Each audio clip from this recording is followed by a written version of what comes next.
Assalamualaikum warahmatullahi wabarakatuh. Selamat pagi anak-anak. Kali ini kita akan melanjutkan materi yang kemarin sampai organ pernafasan. Sekarang kita lanjutkan ke mekanisme pernafasan. Ya. Pas Zoom, Bu Banati sudah ngasih tugas untuk membuat model paru-paru. Sekarang sebelum kalian menyimak ini, siapkan dulu modelnya, karena nanti Bu Banati menjelaskannya pakai model paru-paru yang sudah kalian buat kemarin. Oke ya, kita langsung masuk ke materi mekanisme pernafasan manusia. Mekanisme pernafasan ada dua, inspirasi, ekspirasi. In itu masuk, X itu keluar. Berarti inspirasi pengambilan udara atau udara masuk, ekspirasi udara keluar. Pokoknya dipahami dulu, inspirasi udara masuk, ekspirasi udara keluar. Tuh ya, karena nanti dua kalimat ini sering kita pakai. Kemudian pernafasan ada dua macam, yaitu pernafasan dada dan pernafasan perut.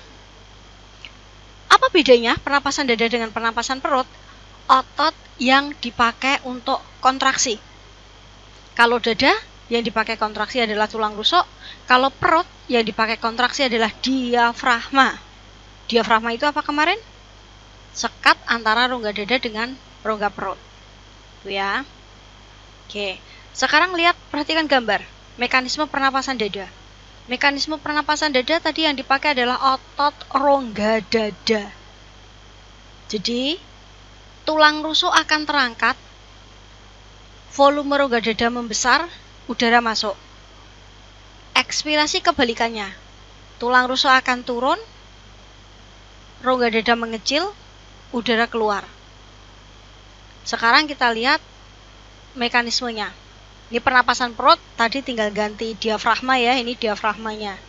Oke, sekarang ke mekanismenya. Oke, perhatikan. Soal ini sering banget keluar, kamu nanti disuruh ngurutkan langkahnya. Sekarang pernapasan dada dulu. Bedanya dada dengan perut tadi kan otot yang kontraksi. Kalau dada yang kontraksi otot tulang rusuk, kalau perut yang kontraksi otot diafragma. Itu yang harus kamu pegang dulu. Dada otot tulang rusuk, perut otot diafragma. Nanti ke belakangnya sama soalnya. Kembali ke inspirasi. Inspirasi tadi apa? Udara masuk.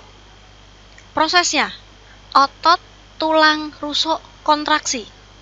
Setelah kontraksi, tulang rusuk terangkat. Kamu tarik nafas, kamu rasakan tulang rusuk kamu akan terangkat. Setelah tulang rusuk terangkat, rongga dada pasti membesar.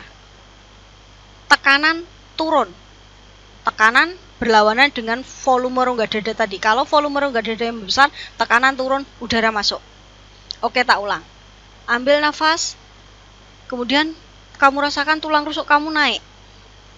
Volume rongga dadanya membesar. Tekanannya turun, udara masuk. Jadi pahami itu, pahami langkahnya, kamu nggak usah ngapalkan. Begitu ada soal inspirasi pernapasan dada. Pernapasan dada, tulang rusuk yang kontraksi. Tulang rusuk kontraksi, kamu langsung ambil nafas, kamu rasakan tulang rusuk terangkat. Rongga dada membesar, tekanan turun, udara masuk. Oke ya, itu inspirasi. Ekspirasi kebalikannya. Kalau tadi tulang rusuk kontraksi, di sini tulang rusuk relaksasi. Kalau tadi tulang rusuk terangkat, tulang rusuk turun. Kalau tadi volume membesar, volume mengecil. Tekanan menurun, ekspirasi tekanan membesar. Tadi udara masuk, sekarang udara keluar. Jadi kamu ngapalin satu aja, inspirasi pernafasan dada, kamu bisa 4. Tapi yang inspirasi harus bener dulu. Cara yang ngafalkan kan gampang tadi. Coba kamu tarik nafas. Tarik nafas kan berarti inspirasi. Tulang rusuk kontraksi, tulang rusuk terangkat, rongga dada membesar, tekanan turun, udara masuk. Gitu ya. Sekarang kamu ambil alat kamu. Pernafasan kamu, alat pernafasan model. Oke ya. Ini melambangkan tenggorokan atau trakea. Ini melambangkan rongga dada. Balon melambangkan paru-paru, balon bawah, balon yang ada di dalam. Ini melambangkan diafragma. Coba kalian praktekkan. Pernafasan dada. Kamu tekan botol balon. Kamu lihat apa yang terjadi pada balon yang ada di dalam. Soal pertama. Itu harus kamu jawab, ditulis di kertas. Soal yang pertama, kamu tekan botol, kemudian tulis apa yang terjadi pada balon yang ada di dalam. Mengembangkah atau mengempiskah? Soal pertama. Kalau dia mengembang, soal kedua, kalau dia mengembang, berarti proses saat kamu menekan ini tadi, itu inspirasi atau ekspirasi. Oke ya, tak ulang. Soal pertama, botol kamu tekan, balon yang ada di dalam mengembang atau mengempis. Soal kedua, kalau dia mengembang, jawabanmu tadi misalkan mengembang, berarti peristiwa itu inspirasi atau ekspirasi. Itu soal kedua. Kemudian soal ketiga, kamu gantian tekan yang bawah, balon bawah kamu tarik. Kamu tarik ke bawah sini. Ini kan bolong-bolong ya. Kalau kamu kan nggak bolong. Ini sudah aus. Kamu tarik, kamu perhatikan balon yang ada di dalam. Sama, mengembang, mengempis. Jadi soal yang ketiga, saat balon bawah ditarik, balonnya akan mengembang atau mengempis. Soal keempat, sama. Peristiwa itu berarti peristiwa inspirasi atau ekspirasi. Pernapasan dada atau perut. Jadi ada 4 soal, tak ulang. Itu harus kalian kerjakan, tulis di kertas. Ya. Pertama, saat balon ditekan, botol-botol ditekan, balon yang ada di dalam mengembang atau mengempis. Kemudian kalau jawabanmu mengempis, berarti itu peristiwa apa? Inspirasi atau ekspirasi? Kalau yang kamu tekan botolnya, pernapasan dada atau pernapasan perut. Ya. Kemudian soal yang ketiga, genti. Balon bawah kan melambangkan diafragma. Kamu tarik ke bawah, balon yang ada di dalam mengembang atau mengempis. Yang keempat sama. Berarti peristiwa itu, kalau jawabanmu mengempis misalkan, berarti dia peristiwa inspirasi atau ekspirasi, pernapasan dada atau perut. Jadi jawabannya misalkan inspirasi pernapasan perut atau ekspirasi pernapasan perut. Begitu ya. Oke. Tak ulang.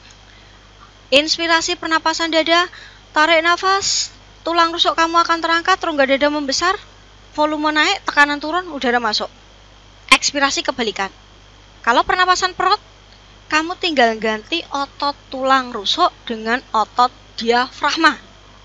Jadi otot diafragma kontraksi. Kalau otot diafragma kontraksi itu diafragmanya datar. Posisi normal kan dia lengkung. Jadi kalau dia kontraksi, dia datar, turun ke bawah. Nih ya, dia turun ke bawah nih, dia turun ke bawah. Jadi volume rongga dada dia panahnya kan turun. Jadi diafragmanya akan turun, akan datar seperti ini. Oke, kemudian, bentar, malah hilang. Nah, ini lainnya ke bawahnya sama. Rongga dada membesar, tekanan turun, udara masuk.